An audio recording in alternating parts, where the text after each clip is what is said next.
If the plumber has to cut your tile to install a tub filler, you fucked up, and here's why. Every plumbing fixture manufacturer has slightly different mounting technologies. That's why it's extremely important for good communication between a GC, a plumber, and a tile guy, because it's going to be critical for how your tile is installed. So let's take this scenario for instance. You come in, you set the tile, they're ready for a beautiful tub filler to go in.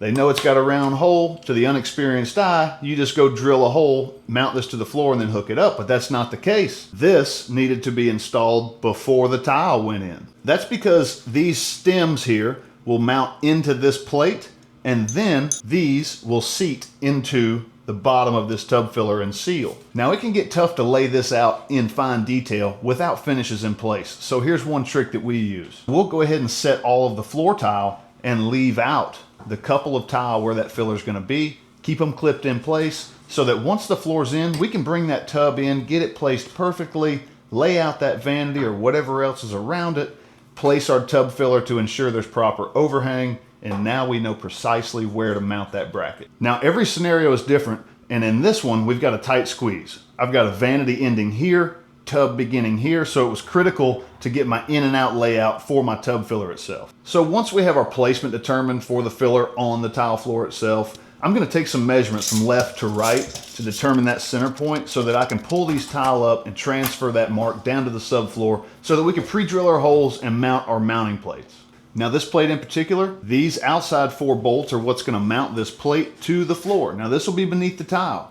These 4 screw points will be what mounts the filler to the plate. This is why it's critical to understand these things before tile. Now the first thing we're going to do is we're going to trace the outline of this onto the Ditra based on our layout. We'll actually cut this Ditra out and recess this plate flush with the Ditra because our tile will actually set over this plate here. Once the Ditra is removed, we're going to remove a portion of the subfloor where the plumbing will penetrate and it will allow the bolts to penetrate beyond the subfloor. Another thing we're going to do in this scenario is we're going to add some additional blocking below the floor system. You may think 3/4 of an inch subfloor is good enough to mount this thing in, but there's nothing wrong with over-engineering and giving a little bit more backbone to the system. So now that our Ditra is cut out, our rectangle is cut out for plumbing penetration, and our blocking is added and secured, we're going to mount this base plate and then we're going to cut some tile. So placement's done, tile is marked, it's time to cut it. Now you can cut it a couple of different ways. We're using the Rocksteady Tool Company 4-inch hole saw bit. Now our hole is actually a 5-inch hole and this is only 4. The great thing about these bits in particular is that the brazed diamonds are all the way up the outside rim. So you can actually drill that hole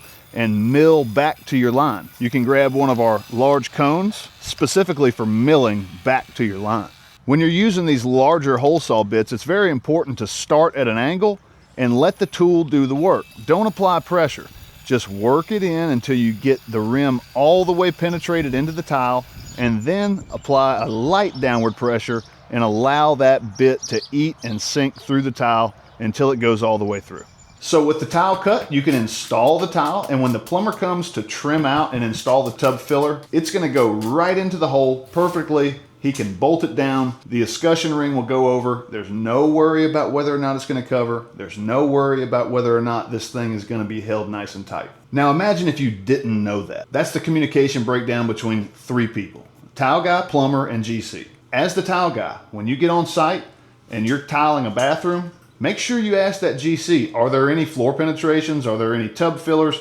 And if so, can I get the specs for those and the mounting plates? Because you need to be the one who sets that up and arranges it after the layout portion is complete. And now, because you watched this, you saved yourself a bunch of time, a bunch of rework, and you didn't fuck up.